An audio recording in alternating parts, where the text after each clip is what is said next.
Cumprimento os irmãos com a paz do Senhor Jesus. Amém.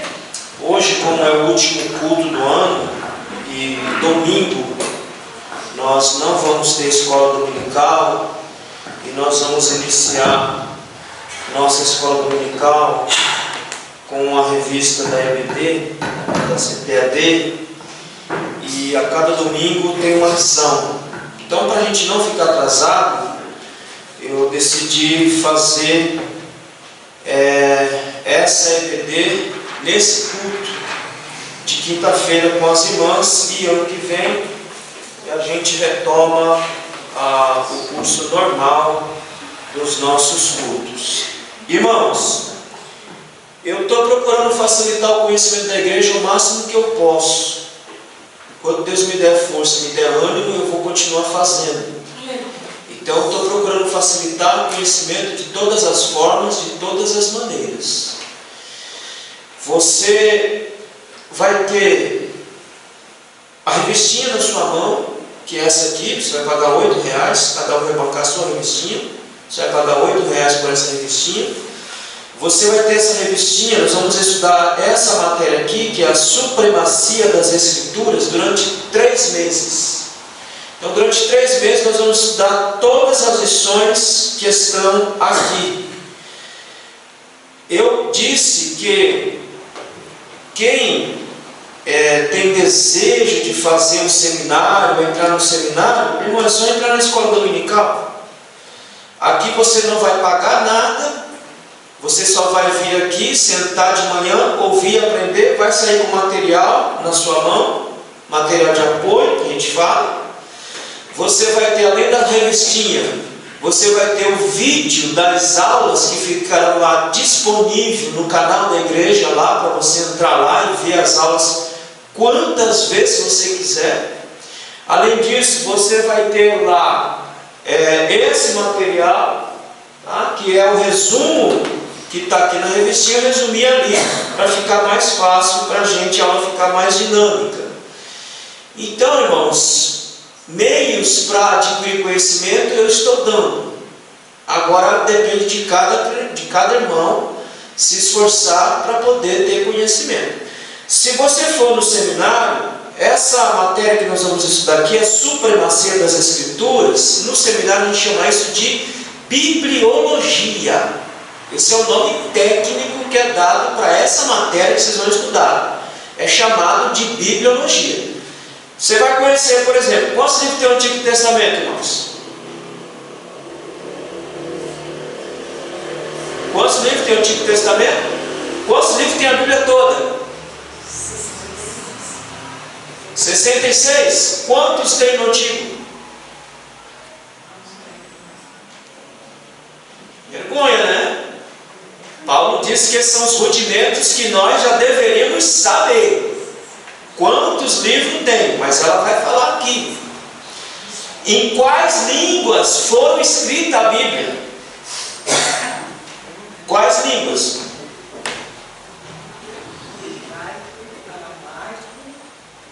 Isso. As duas grandes, hebraico e grego. E pequenas porções de aramaico. Então, está essa informação aqui. Quais são as matérias? Seria domingo agora, nós iremos estudar a autoridade da Bíblia, que nós vamos estudar hoje. Inspiração divina da Bíblia. Como que funciona esse negócio de inspiração divina? Como que é isso? Deus vai ditando e o autor bíblico vai escrevendo? É isso que é inspiração bíblica? É igual na escola, que a gente senta e a professora vai ditando, e a gente vai escrevendo palavra por palavra, chegar no final ela vai corrigir. Se tiver errado, nós vamos tomar uma nota ruim ali. Será que foi dessa forma que a Bíblia foi escrita? Deus foi ditando palavra por palavra para o autor bíblico? Ou Deus deu a inspiração e deu liberdade para ele escrever a Bíblia? Nós vamos aprender o que é inspiração. Inerrância da Bíblia. A Bíblia contém erro? Sim ou não? Bora, irmão, participa. É uma escola dominical. É culto com as irmãs, mas hoje é escola dominical. Participe. Ela tem erro ou não? Não. Abra comigo então. Gosto de mostrar isso aqui porque esse texto é emblemático. Abra em 2 Samuel, capítulo de número 21, versículo 19. Então, a terceira lição vai dizer da inerrância, ou seja, vai dizer que a Bíblia não contém erro algum. Então, dá uma olhada aí, vê o que está escrito aí em 2 Samuel, capítulo 21, versículo 19. Moneri. Mas outra peleja contra os filisteus em Gobe, e Eunã, filho de Jaoari. Deixa eu ler para a leitura ficar compreensível. 2 Samuel 21, 19. Houve mais outra peleja contra os filisteus em Gobe. E Elhanã, ou em algumas traduções Elanã, filho de Jaaré, Orejim, o belemita, feriu Golias, o giteu, de cuja lança era a haste como órgão de tecelão. Ué, quem matou Golias? Foi Davi ou foi Elanã? Ué, tem erro. Nós vamos dar uma lição que diz que a Bíblia ela é inerrante. Ou seja, que ela não contém erro, mas nós estamos vendo um erro aí, não estamos vendo um erro aí? Não é isso que está dito aí? Que Elanã matou Golias. Quem matou Golias? Foi Elanã ou foi Davi? Davi.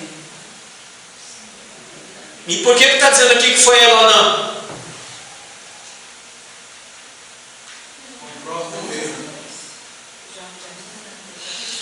Vamos ver, irmãos, como é que resolve isso? Por isso que a gente tem que ir para a escola dominical, que a gente aprende a se defender aí fora, que aí fora o povo joga isso aqui na sua cara e diz, ó, tá vendo? Você fala que ela não tem erro, que ela não contém erro, mas tem erro sim, olha aí, ó. 2 Samuel 21, 19, agora vamos lá em Crônicas, 1 Crônicas. Abra comigo em 1 Crônicas, capítulo 20, versículo 5. 1 Crônicas, capítulo 5, versículo 5 diz assim. Acharam aí, irmãos? Estão comigo? Para entender o que eu estou falando. 1 Crônicas, capítulo 20, versículo 5. E tornou a haver guerra com os filisteus. E Elhanã, que é o mesmo, esse Elhanã, é o mesmo de 2 Samuel 19. Tá? O Elhanã, que nós estamos lendo aqui em 1 Crônicas, capítulo 20, versículo 20, é o mesmo de lá. Então, olha lá. E tornou a haver guerra com os filisteus. E Elhanã, filho de Jair, feriu Alami, irmão de Golias, o giteu, cuja haste da lança era como órgão de tecelão. Então, a Bíblia não contém erro.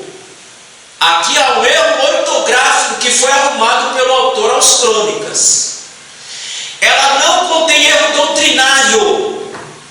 Se a Bíblia falar que é pecado mentir, se você abrir no Novo Testamento, ela vai falar a mesma coisa.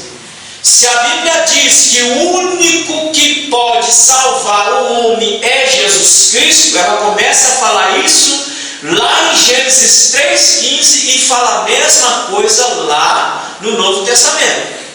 Então a Bíblia não contém erro doutrinário. Então nós vamos falar da inerrância. Não tem erro a Bíblia.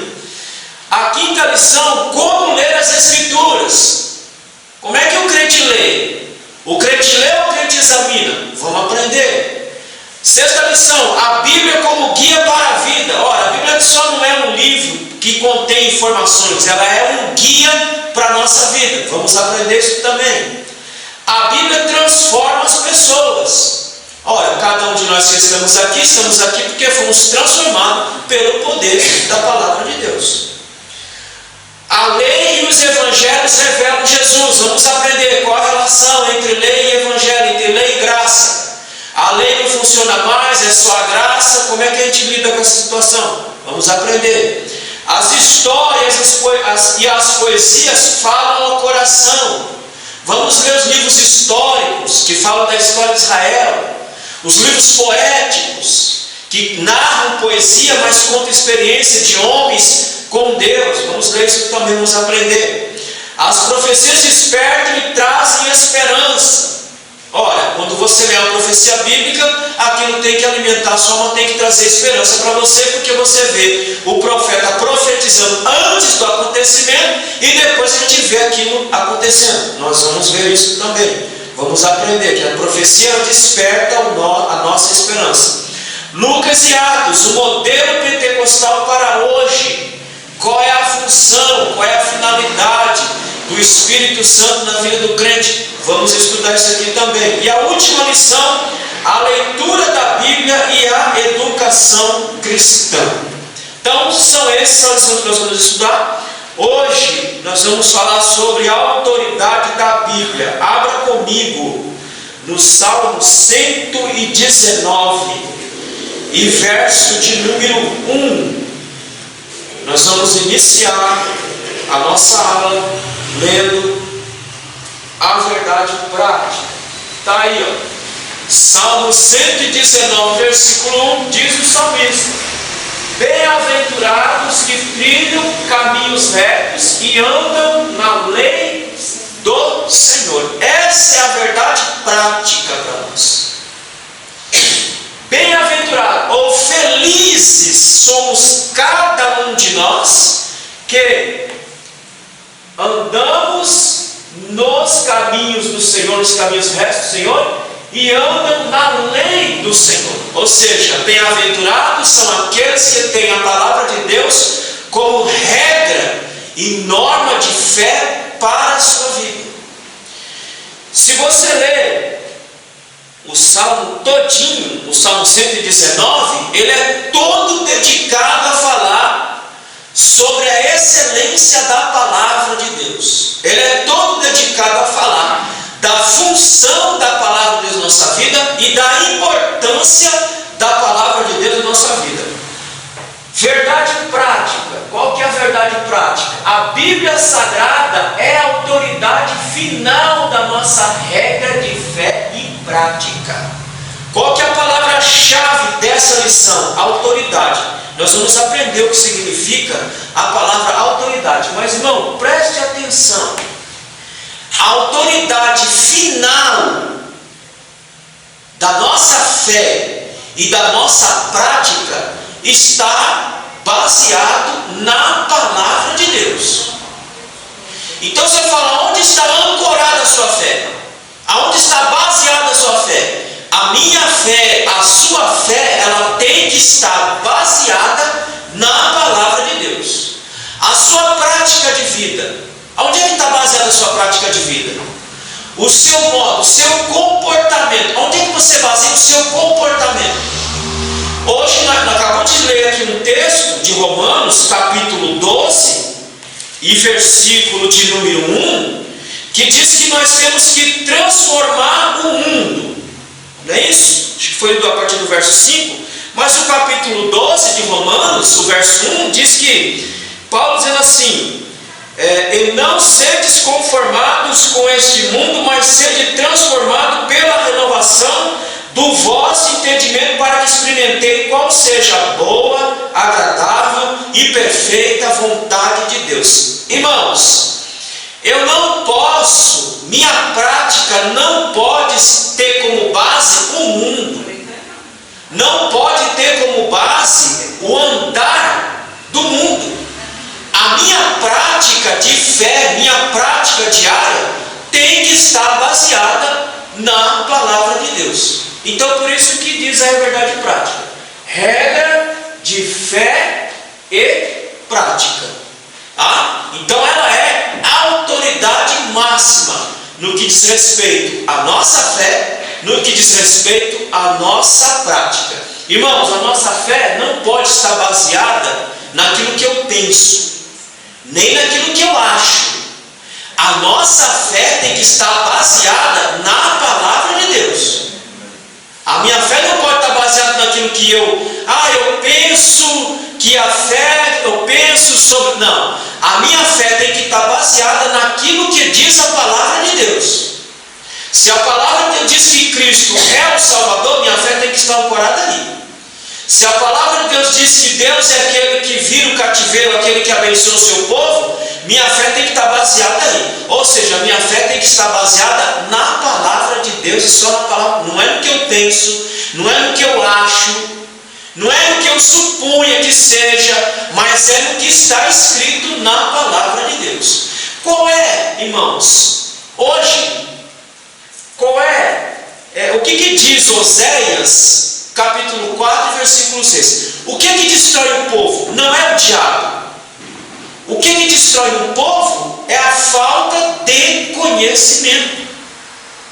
Vamos pegar a nossa nação? Nossa nação é rica. Esses dias eu escutei o prefeito lá, o ex-prefeito de Colatina. Ele disse uma coisa interessante. Ele disse: se tem políticos corruptos, é porque tem povo corrupto. Porque quem coloca eles lá? Somos nós. E por que nós colocamos gente ruim lá? Porque nos falta conhecimento até para fazer análise de quem nós estamos votando. Então o povo é destruído pela falta de conhecimento da palavra de Deus. Sabe qual é o maior problema nosso? É que nós achamos que nós sabemos tudo da palavra de Deus. Esse é o maior problema de todo crente, principalmente do pentecostal. O pentecostal acha que ele conhece a palavra de Deus de capa a capa. Mas o Espírito Santo está para nos iluminar a nossa mente, para nós compreendermos a palavra. Mas o pentecostal, ele acha que ele sabe tudo só porque ele tem o Espírito Santo.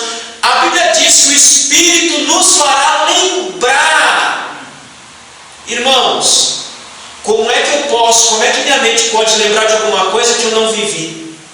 Só se pode ter lembrança de coisas que viveu, não se consegue ter lembrança de coisas que não se viveu. Só tem lembrança de coisas que você viveu. Como é que o Espírito pode me lembrar de alguma coisa se eu não leio, se eu não estudo, se eu não medito na palavra? Então, é importante nós conhecermos a palavra que temos na mão. Amém? Então, o que significa autoridade? Poder sobre pessoas e coisas, domínio, governo, liberdade de ação. Em relação a Deus, a autoridade ela é absoluta. Deus tem autoridade absoluta. Irmãos, vai lá na primeira página da sua Bíblia, vê o nome do autor da sua Bíblia. Vê o nome do autor da sua Bíblia.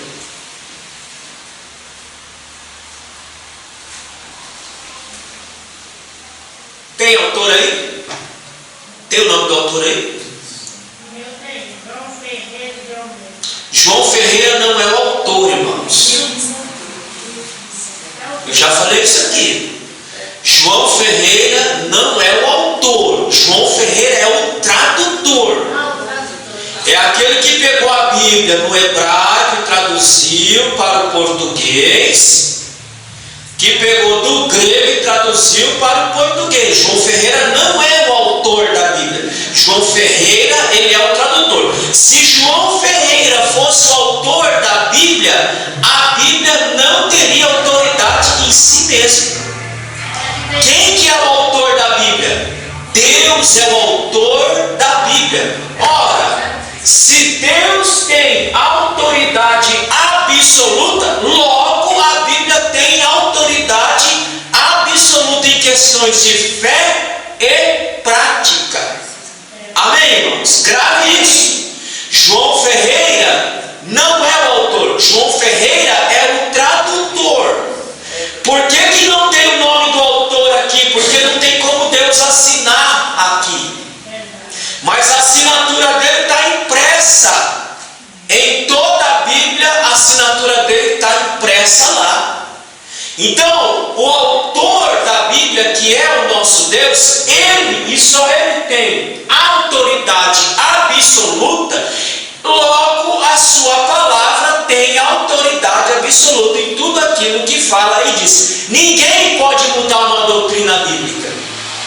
Ninguém pode mudar a doutrina do pecado. Ninguém pode dizer que o homossexualismo, à luz da Bíblia hoje, é correto, porque ela diz que não é correto. A homossexualidade, ela é errado à luz da Bíblia. Não somente à luz da Bíblia, mas quanto à luz da biologia humana, é errado. Então eu não posso pegar essa questão que ela diz que é errado e falar, não, agora é certo. Porque ela disse que é errado. E nós cremos assim. Nós não temos nada contra o homossexual. Nós não somos contra o homossexual. Nós oramos e falamos da palavra para ele, mostrando que, à luz da Bíblia, a prática de vida dele é condenável. Então eu não posso mudar um princípio absoluto da palavra de Deus. Por quê? Porque ela tem autoridade em tudo aquilo que está escrito. Amém? Então grava. O autor da Bíblia é Deus. João Ferreira é o tradutor da Bíblia. Tá certo? Então, o que é autoridade? Autoridade é isso, esse poder absoluto que uma pessoa tem. Nesse caso, a palavra de Deus. A Bíblia é a única, pois, a Bíblia é única, pois só ela tem poder absoluto sobre todos nós. O que nenhum livro produzido pelos homens tem. Você pode pegar qualquer livro, pode ser o maior livro que foi escrito no mundo. Esse livro não tem autoridade sobre a minha vida. Por exemplo, essa revistinha aqui, que é o comentário sobre a palavra de Deus, ela não tem autoridade sobre a minha vida. Quem tem autoridade sobre a minha vida? A palavra de Deus tem autoridade sobre a minha vida. Por quê? Porque ela é absoluta em tudo aquilo que ela diz. Então nenhum livro humano tem essa prerrogativa de exercer um poder absoluto sobre a minha vida.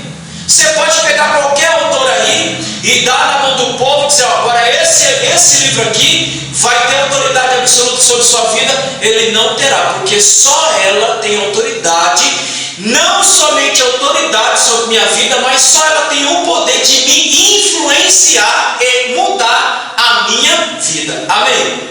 Nenhum livro tem essa capacidade, só a palavra de Deus tem. Por quê? Porque ela tem autoridade máxima em tudo aquilo que ela diz, em tudo aquilo que ela fala com autoridade. Por quê? O seu autor tem autoridade absoluta. Na introdução, a autoridade da Bíblia está fundamentada em seu autor. Então, a autoridade da Bíblia está fundamentada em quem? Em Deus, que é o autor dela. Então, se Deus tem autoridade absoluta, logo sua palavra também tem autoridade absoluta. Portanto, que eu tenho que me curvar diante daquilo que a Bíblia ensina, diante daquilo que ela diz. A Bíblia é a extensão do pensamento de Deus, irmãos. Eu quero saber como é que Deus pensa. Irmão, leia a Bíblia. Leia 66 livros, você vai saber exatamente como é que Deus pensa. Mas eu não sei qual é o pensamento de Deus. Ora, vamos ler um texto aqui rapidinho, não está no cronograma aqui, mas vamos ler rapidinho. Jeremias, capítulo 29, versículo 11. Porque eu bem sei os pensamentos que tenho a vosso respeito, diz o Senhor, pensamentos de paz e não de mal, para vos dar o fim que esperais. Irmão, você quer saber quais são esses pensamentos que Jeremias está falando aqui no capítulo 29, versículo 11? Leia a Bíblia toda. Por exemplo, ele fala aqui, olha, para vos dar o fim que esperais. Nesse contexto aqui de Jeremias, o fim esperado para eles era o retorno da Babilônia para Jerusalém. Então, para o judeu da época que Jeremias está escrevendo, que está em cativeiro babilônico, quando ele lê o versículo 11 e o finalzinho, para vos dar o fim que esperais, qual é o fim? O retorno para Jerusalém. Irmão, qual é o fim que você espera para a sua vida? Eu não sei o que Deus pensa sobre o meu fim esperado. Ora, qual é o fim esperado que Deus dá para nós, ou pensa sobre isso? O arrebatamento da sua santa e amada igreja. Amém? Então a Bíblia é a extensão dos pensamentos de Deus, irmãos. Aqui ele revelou todos os seus pensamentos para cada um de nós. Se eu quiser saber o que Deus está pensando agora, eu leio a palavra de Deus, porque ela é a extensão do pensamento de Deus. Terceiro, portanto, a autoridade da Bíblia não depende dos homens, mas unicamente de Deus. Irmãos, não sou eu que digo que a Bíblia tem autoridade. Não é uma declaração de fé das denominações que vão dizer que ela tem autoridade. Não são os teólogos, não são os pais da igreja. Ela tem autoridade por conta do seu autor, que é Deus. Nenhum homem pode dar autoridade à Bíblia, porque nós não temos autoridade em nós mesmos. Ela tem autoridade porque ela vem da boca de Deus, do pensamento de Deus para os homens. Portanto, só ela tem autoridade. E ela não depende de mim, não depende daquilo que eu falo para dizer que ela tem autoridade, porque ela tem autoridade em si mesma. Portanto, a Bíblia é fonte infalível de autoridade para a igreja. A igreja, irmãos, tem que ser conduzida pela Bíblia. A igreja, por isso que Paulo louvou os irmãos de Bereia, porque à medida que Paulo ia falando, que Paulo ia ensinando, quando chegava em casa eles faziam o quê? Eles iam ler para ver se aquilo que Paulo estava ensinando realmente estava na palavra de Deus, porque é só ela que tem autoridade máxima para a nossa vida. Eu não tenho autoridade sobre a vida de vocês. Autoridade máxima não. A autoridade máxima quem tem é o nosso Deus. Portanto, a Bíblia é fonte infalível de autoridade para a igreja. O que é que nós vamos aprender?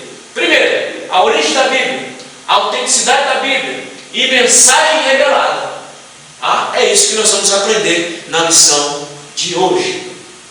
Primeiro ponto, qual é a origem da Bíblia? Vamos ler, irmão? Está do lado, hein? 2 Pedro 1, 20 e 21. Diz assim: sabendo primeiramente isto, que nenhuma profecia da Escritura é de particular interpretação, porque a profecia nunca foi produzida por vontade de homem algum, mas os homens santos de Deus falaram inspirados pelo Espírito Santo.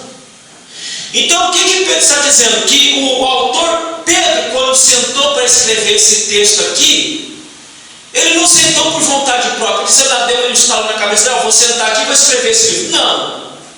Pedro, quando escreveu esse texto, ele foi inspirado, ou influenciado, ou levado pelo Espírito Santo para escrever o texto que está aqui. Portanto, a origem da Bíblia, ela é de origem divina e não humana. Pedro está dizendo aqui, não fui eu que escrevi, não sou eu que interpreto a Bíblia de livre vontade, mas ela foi produzida, ela foi inspirada pelo Espírito Santo para que pudesse então deixar ela em forma escrita. Então nenhuma palavra que está aqui nesse texto, irmão, foi de produção humana. Nenhum autor bíblico sentou lá na Bíblia e sentou para escrever a palavra de Deus assim do nada. Todos os autores, quando escreveram sobre a orientação divina e sobre Deus. Então a origem era divina. Paulo em 2 Timóteo, vamos ler rapidinho, irmãos. Eu preciso que os irmãos me ajudem aí, quem estiver vendo aí, chegando, vai procurando uns textos para mim aí. Paulo em 2 Timóteo, capítulo 3, é um versículo conhecido, diz assim: toda a Escritura é divinamente inspirada e proveitosa para ensinar, para redarguir, para corrigir, para instruir em justiça. Então Paulo também está dizendo que a Bíblia não é produção humana. Ele não escreveu por vontade própria, ele não escreveu por um impulso dele, e nem para atacar ninguém. Paulo, quando escreveu as suas 13 epístolas, ele escreve por inspiração divina. Ele escreve por orientação divina. Por quê? Porque Deus precisava e precisa se comunicar com a humanidade. Como é que Deus faz isso? Pela sua santa e poderosa palavra. Então a Bíblia tem a sua origem divina. Então Paulo também corrobora com essa ideia. Os apóstolos ensinam que homens inspirados por Deus escreveram um texto sagrado. Aí vamos ler Apocalipse, nós estamos pertinho aí. Apocalipse 1:1. Revelação de Jesus Cristo, a qual Deus lhe deu para mostrar aos servos as coisas que brevemente deve acontecer, e pelo seu anjo as enviou, as notificou a João, seu servo. Então João, os apóstolos, todos eles estão dizendo que a Bíblia tem a sua origem em Deus, portanto ela é de origem divina, ela não é de origem humana. Tanto é, irmãos, que quando você lê a Bíblia, quando você abre a palavra de Deus, dela brota a vida para você mesmo. Quando você lê a Bíblia, você não precisa sentar num banco de seminário para aprendê-la, para entendê-la. Porque ao sentar para ler a palavra de Deus, se você estiver em comunhão com Cristo, Cristo estiver em comunhão com você, por meio do Espírito, Ele nos dá a iluminação para eu compreender o que está dito aqui na palavra de Deus. Depois eu vou aprofundar meu conhecimento. Mas o homem, para chegar à salvação em Cristo, ele não precisa ir para um banco de seminário. O homem, para chegar à salvação em Cristo, basta ele abrir a palavra de Deus, e Deus falará com ele e transformará a vida dele, porque na palavra brota vida para a nossa vida. Por quê? Porque ela é de origem divina. Pega qualquer livro e vê se na leitura de um livro humano, se você tem a mesma experiência que você tem numa leitura da palavra de Deus. Você lê um livro humano, são letras mortas que estão lá, que só vão te trazer conhecimento na mente. A Bíblia não. A Bíblia, você lê, ela te traz conhecimento na mente, mas não somente conhecimento, mas ela traz transformação para a sua vida. Por quê? Porque ela é de origem divina. Amém? Até aqui os irmãos estão entendendo? Amém? Tem dúvida, irmãos? Se tiver, pergunta. Portanto, as Escrituras são a revelação que Deus fez de si mesmo para a humanidade, irmãos. Deus, nós vamos falar sobre revelação já. Mas a palavra, o que é? É Deus se revelando a si mesmo para o homem. Porque se Deus não se auto-revelar, nós não temos nenhum conhecimento de Deus. Nós ficamos às cegas. Portanto, a palavra de Deus é a revelação do próprio Deus a cada um de nós, para conhecer o plano de salvação que Ele instituiu para nós, e para sabermos como nós temos que adorar o Senhor. Irmãos, sabe por que os nossos cultos andam ruins? Porque nós estamos perdendo até a dimensão de cultuar a Deus. Nós entramos nesse recinto como se estivesse entrando num boteco, sem reverência alguma, sem cuidado algum. Esse é o espaço que Deus marcou para se encontrar com o seu povo. Portanto, que aqui nós temos que ter toda a reverência do mundo na hora que nós entramos nessa casa. Mas a dimensão, nós estamos até perdendo isso. Por quê? Porque estamos perdendo de vista a palavra de Deus, que nos ensina até mesmo como cultuar ao Senhor. Sem essa revelação não teríamos condições de saber absolutamente nada sobre Deus e a sua salvação para os homens. Qual é a sua dúvida sobre a salvação? Qual é a sua dúvida sobre a sua relação com Deus?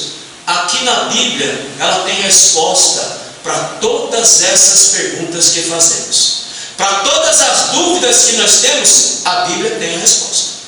Eu costumo dizer, alguns irmãos gostam muito de ouvir Deus falar, não é isso? E às vezes fica aquela ansiedade de que Deus levante alguém para falar comigo. Ora, se eu quero ouvir Deus falar comigo, o que eu tenho que fazer? Se eu quiser ouvir Deus falar comigo todo santo dia, o que eu tenho que fazer, irmãos? Diz aí. Eu quero ouvir Deus falar comigo todo santo dia, o que eu tenho que fazer? Leia a Bíblia em voz alta. Você quer ouvir audivelmente? Leia em voz alta. É Deus falando com você. Então, quando você lê, por isso que ele fala, medita de dia e de noite, grite, fale, porque você vai ver audivelmente Deus falando com você o que você precisa ouvir. Amém? Dessa maneira, por ter sua origem em Deus, a Bíblia é, portanto, portadora de autoridade. Ela tem autoridade porque o seu autor é Deus e a sua origem é divina, não é humana. Por isso, constitui-se em única regra infalível de fé e prática para a vida e o caráter cristão. Como é que nós somos moldados? Como é que o nosso caráter é moldado? Como é que a nossa maneira, nossa postura é moldada? À medida que nós nos aproximamos da palavra de Deus, nós vamos sendo moldados. Nós vamos sendo transformados. Nosso caráter vai sendo trabalhado. Nosso caráter vai sendo lapidado pelo poder que tem na palavra de Deus. Nossa declaração de fé professa que a Bíblia Sagrada é a palavra de Deus, única revelação divinamente escrita, dada pelo Espírito Santo à humanidade. Não tem outro livro. E não tem outra revelação não, viu, irmão? Se alguém falar para você, Deus me deu uma revelação, e uma revelação escrita, seja anátema. Porque tudo que Deus tinha que falar com a humanidade está aqui, nos 66 livros. Toda a revelação de Deus para o homem está aqui. Nenhum homem pode se levantar e dizer, Deus me deu uma revelação, Deus me deu uma palavra, e essa palavra tem a mesma autoridade que a palavra de Deus. Não, a única autoridade que nós temos no nosso meio é a palavra de Deus. Amém? Amém. Então, a origem da Bíblia, já vimos que é de origem divina. E a sua autoridade se faz porque ela vem do próprio Deus. Segundo ponto aí que nós vamos ver, a revelação geral. O que é a revelação geral? É a forma como Deus se revelou aos homens. Deus se revelou aos homens pela história. Irmãos, quem escreve a história? Quem conduz a história? Deus. Quando você olha a história, você vê a revelação de Deus. Deus se revela por meio do universo criado, porque é impossível você olhar para tudo que está criado e não crer que exista algo maior, algo poderoso para criar, e criar com tamanha ordem que é o nosso universo. Então Deus se revela pela criação. Deus se revela pela natureza humana. As mesmas qualidades morais que Deus tem, nós temos. Deus ama, não ama? Foi dada ao homem a capacidade de amar, porque isso nós recebemos dele. Então Deus se revela até no próprio homem criado. Na história, Deus se revela pela sua soberania, pois Ele controla toda a história. Aí você pode chegar na sua casa, você lê lá Daniel 2:21, 4:25, Romanos 12:22, e vai mostrar como que Deus escreve a história humana. Como é que Deus controla a história humana? Deus tem o controle de tudo, irmãos. Nada do que acontece ou deixa de acontecer está fora do controle de Deus. Tudo está dentro do controle de Deus. Por isso que na revelação geral, Ele se revela por meio da história. Ele se revela por meio do universo criado. Aí você pode ler Salmo 19, verso 1 a 4, Atos capítulo 14, verso 15 e 17, e você vai ver que no universo que Ele criou, Deus se revela através desse universo. Porque é impossível um homem racional olhar para o mundo, olhar para o cosmos que aí está, e ver tudo isso e achar que isso foi criado a partir de uma explosão, que é a teoria do Big Bang. Houve uma explosão cósmica e tudo veio à criação. É impossível alguém acreditar nisso. Olhando para o universo, olhando para o mundo, nós chegamos à conclusão que há um ser poderoso, absoluto, que criou tudo isso que nós aqui estamos vendo.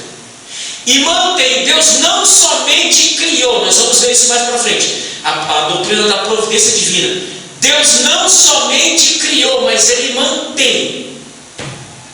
Porque, irmão, se Deus somente tivesse criado o mundo e tivesse largado o mundo já teria desaparecido.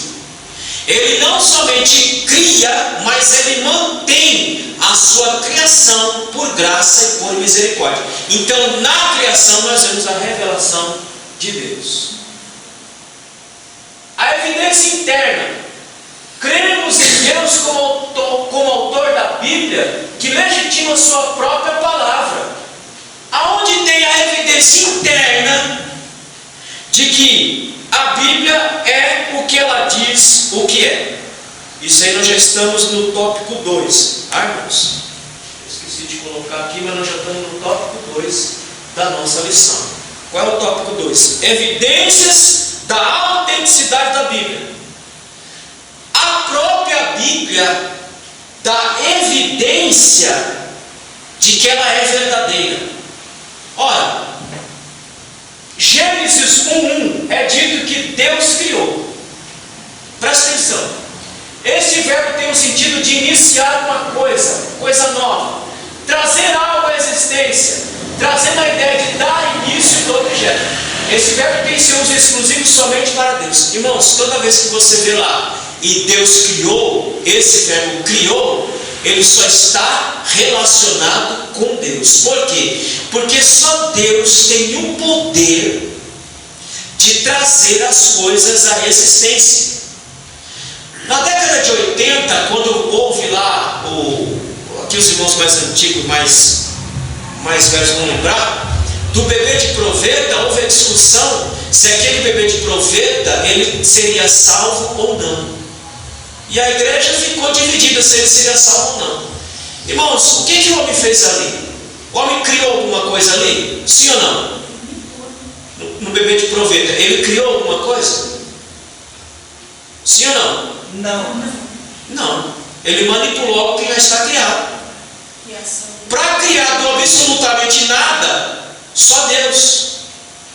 Se conseguirem clonar, irmãos, não vai ser nenhum espanto.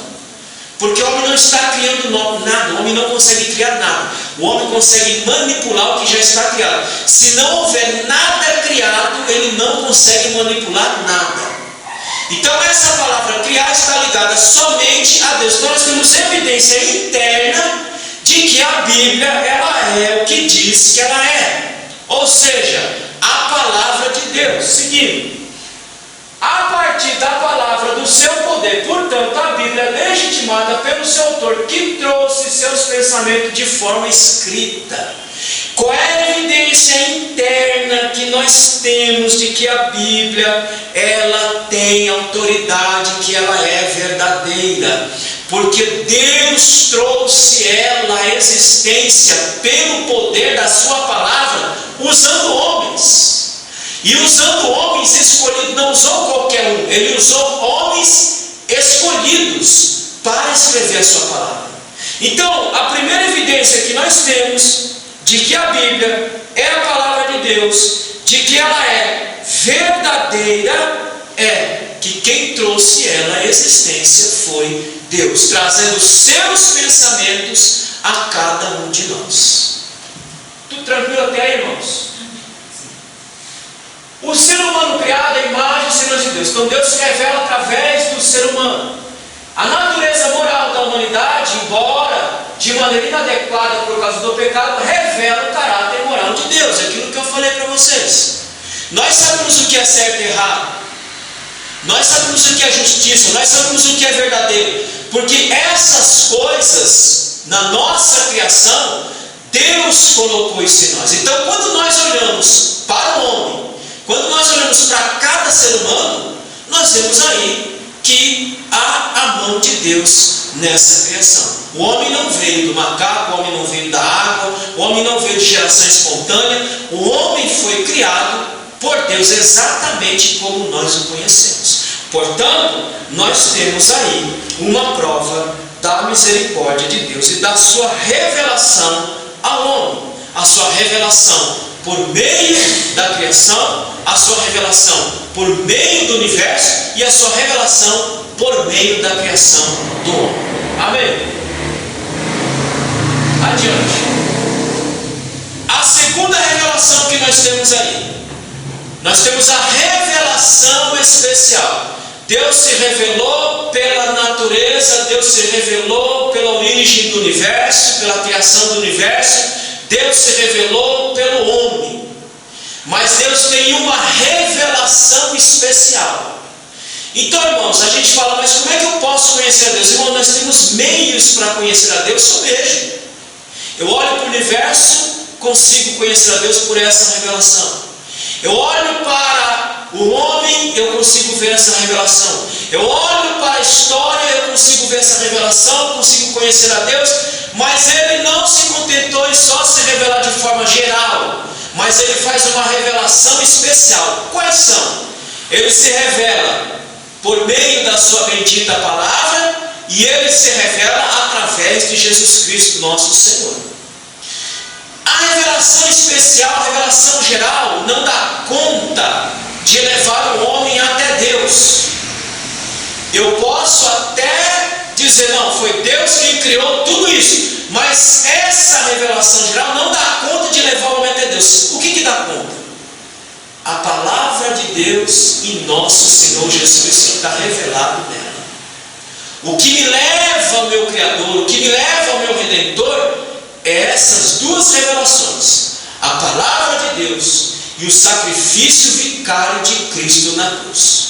Portanto, irmãos, a palavra de Deus, ela tem a sua origem em Deus, é a revelação de Deus. Agora se revela de forma geral e agora se revela de forma especial, que é as Escrituras e nosso Senhor Jesus Cristo. Encerrando o primeiro tópico, a Bíblia tem origem em Deus, Ele se revela na história, no universo e na humanidade, e de modo especial por meio das Escrituras e por meio de nosso Senhor Jesus Cristo. Portanto, entendemos e aprendemos que a origem da Bíblia, ela é de origem divina, e que nenhum homem pode produzir um texto a partir de si mesmo. Segundo ponto, evidências da autenticidade da Bíblia. O que é autenticidade? A autenticidade é aquilo que é verdadeiro. Como é que eu posso dizer que essa palavra é verdadeira? Agora sim nós vamos falar dessa autenticidade. Pelas provas internas e pelas provas externas. Vamos ver. Então, a palavra autenticidade significa aquilo que é verdadeiro. Passemos. Então, a evidência interna. Qual é a evidência interna? Aquilo que o próprio texto diz. Nós já lemos esse texto aqui, 2 Timóteo 3,16, que diz que toda a Escritura ela foi divinamente inspirada. Qual é a evidência interna que eu tenho de que a Bíblia ela é verdadeira? Ela foi inspirada. Olha só o interessante aqui, irmão. Esse termo aqui aparece em 2 Timóteo, capítulo 3, versículo 16. Traduzido literalmente, aspirado por Deus ou inspirado por Deus. É como que se Deus soprasse no homem. O homem está com a boca aberta e Deus vai lá e sopra e enche o homem das suas palavras. É essa a ideia de inspiração. Então Deus coloca as suas palavras dentro do homem para que o homem possa escrever, colocar os seus pensamentos de forma escrita na sua bendita palavra. A isso nós damos o nome de inspiração divina, em que Deus coloca no homem as suas palavras e o homem, sobre a autoridade de Deus, sobre a supervisão do Espírito, coloca as palavras de Deus no texto sagrado. Por quê? Porque ele foi inspirado por Deus. Então, a primeira evidência que me diz que essa palavra é verdadeira em tudo aquilo que ela diz é porque ela tem a sua origem e porque ela diz que o próprio Deus inspirou cada autor humano para escrever. Amém? Então você pode ter plena certeza de que você tem na sua mão é algo verdadeiro, porque foi inspirado ou foi dado por Deus aos homens para entregar a cada um de nós. A unidade de consistência. Irmãos, a Bíblia levou entre Antigo e Novo Testamento 1600 anos para ser escrita. Então, dentro da unidade, da autenticidade, da evidência interna, nós temos esse ponto. Unidade e consistência. Ela levou 1.600 anos para ser escrita por mais ou menos 40 autores. E se você pegar a Bíblia, há uma harmonia na Bíblia em seus assuntos, em suas doutrinas. Nenhum dos autores se conheceram praticamente. Teve autor que escreveu em período totalmente diferente um do outro. Mas a escrita de um não entra em choque com a escrita do outro. Porque há uma unidade, há uma harmonia. Por quê? Porque o mesmo Deus que inspirou o profeta Jeremias, inspirou o profeta Isaías. Portanto, não haverá contradição. Por isso que há uma harmonia e uma consistência doutrinária. Porque Deus é quem supervisionou a escrita. Por exemplo, você pega, para você ter uma ideia do que eu estou falando sobre unidade e consistência, esses programas de debate que tem na rádio, na televisão, você coloca um assunto para ser debatido e você não encontra unidade e consistência naqueles debatedores, porque cada um acha e pensa de um jeito. Mas a Bíblia não. Você pega Jeremias e lê junto com Isaías, e você não vai ver eles se contradizendo, mas você vai ver eles se completando nas suas profecias, no seu assunto. Portanto, a Bíblia ela tem unidade e consistência. 1.600 anos para ser escrito por mais ou menos 40 autores, e você vê uma unidade nos seus assuntos de doutrina, em tudo aquilo que ela diz, não tem nenhuma contradição. Então, a evidência interna, primeiro ponto, unidade e consistência. Não há contradição. Segundo ponto, a ação do Espírito Santo. Por que ela é verdadeira? Porque há unidade e consistência nos seus assuntos, e porque há o Espírito Santo trabalhando na vida de cada autor humano para escrever a Bíblia.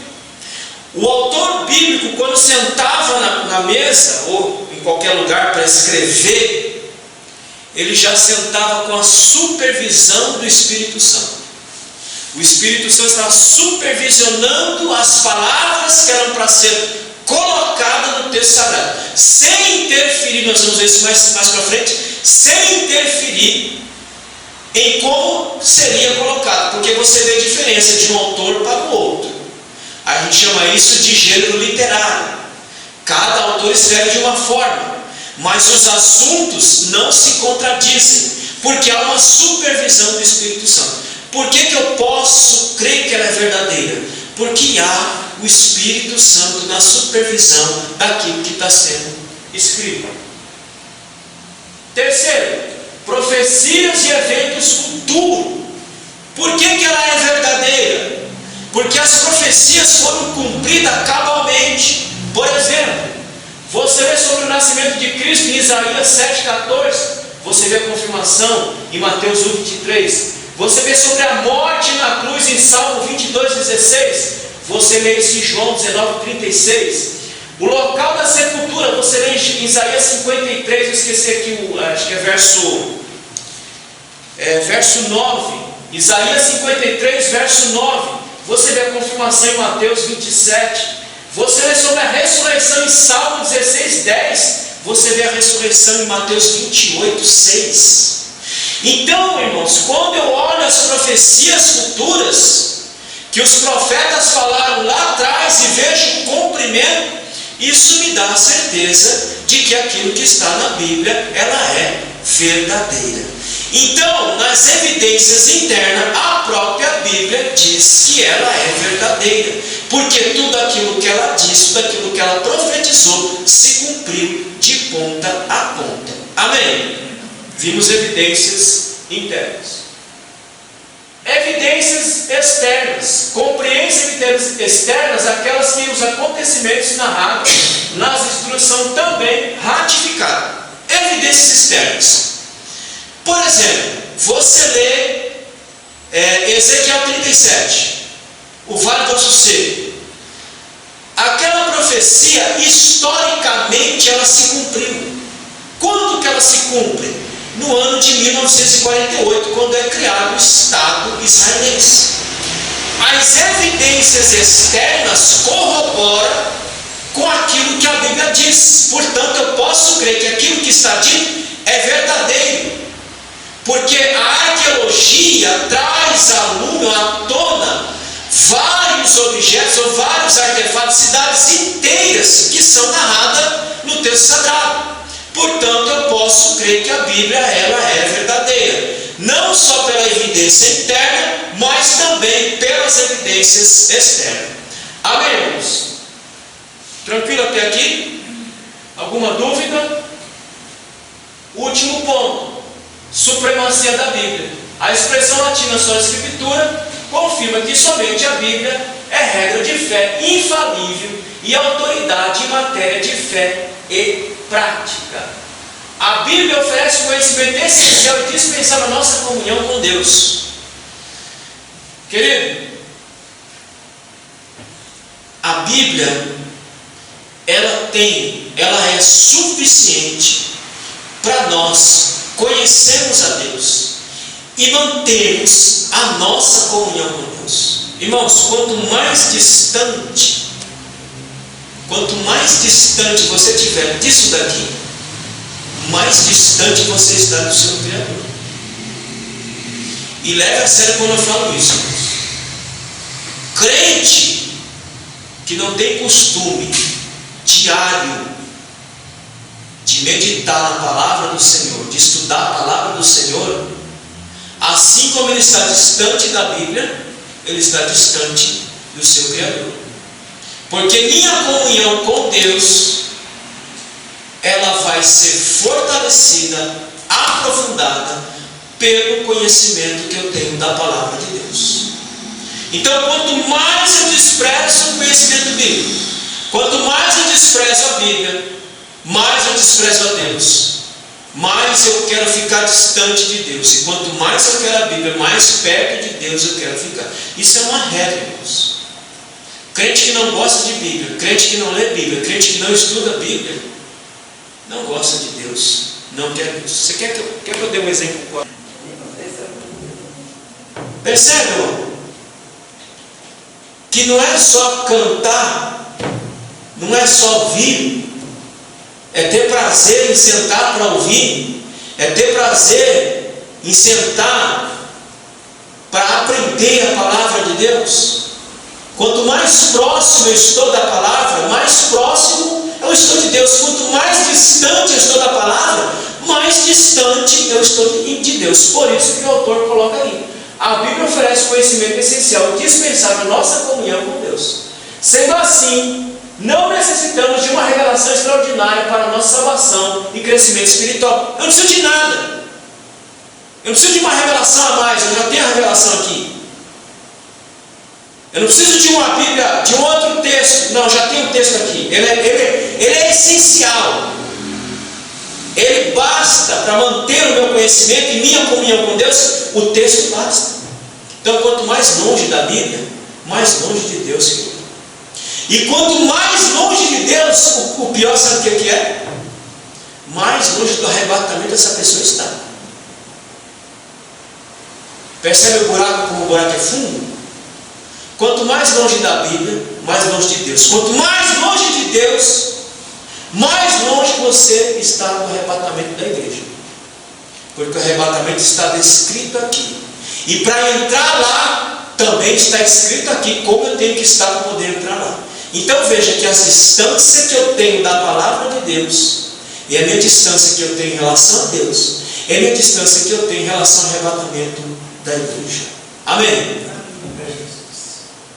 Significa que todas as doutrinas necessárias para a salvação estão contidas na Bíblia. Tudo que eu preciso saber, todo ensinamento doutrinário que eu preciso saber, está na palavra de Deus. Eu não preciso de outra coisa. Tudo que eu preciso saber, tudo que eu preciso aprender sobre a doutrina da salvação, está aqui. Tudo que eu preciso saber sobre Deus, está aqui. Tudo que eu preciso saber como entrar no céu está aqui, porque a Bíblia ela é suficiente para me ensinar todas as coisas em nome de Jesus. Amém. Poder da palavra. O seu poder se assemelha ao fogo. Está na revistinha. A palavra tem poder em si mesmo. É como fogo. É como a que bate, o martelo que bate na rocha, ela tem um poder em si mesmo. Qual é o propósito da Bíblia? Nossa declaração de fé ensina que a Bíblia é a mensagem clara, objetiva, entendível, completa e amorosa de Deus, cujo alvo principal é a persuasão do Espírito Santo, levarmos à redenção em Cristo Jesus. Qual é, irmãos? Qual é, segundo o autor, qual é o propósito da Bíblia? O propósito da Bíblia é me levar mais próximo de Deus. O propósito da Bíblia é me levar à salvação em Cristo Jesus.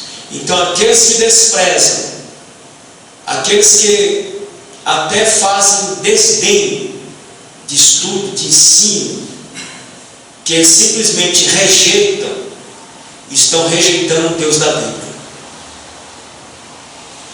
O povo só quer as bênçãos, mas o povo não quer o Deus da bênção. Então, quanto mais eu rejeito a Bíblia, mais eu rejeito o autor dela. Então, o propósito dela é nos levar à salvação. E aqui nós encerramos. Qual é a conclusão da nossa lição? A conclusão é: ela tem a sua origem divina. Deus se deu a conhecer por meio da história do universo e da humanidade. Ela é verdadeira e evidenciada de forma interna e externa. Ela é verdadeira em tudo aquilo que ela diz, externamente pelas coisas criadas, internamente pelo testemunho dela mesma. Ela é a autoridade última em regra de fé e prática, não preciso de nada. Ela é a autoridade última em regra de fé e na prática da minha vida. A palavra, ela é suficiente. Olha o que diz o teólogo Antônio Gilberto, que já foi promovido. O autor da Bíblia é Deus, seu real intérprete é o Espírito Santo, e seu tema central é o Senhor Jesus Cristo. O autor da Bíblia é Deus, e seu intérprete é o Espírito Santo, e o tema central, nosso Senhor Jesus Cristo. Que Deus os abençoe. Amém. Deus abençoe.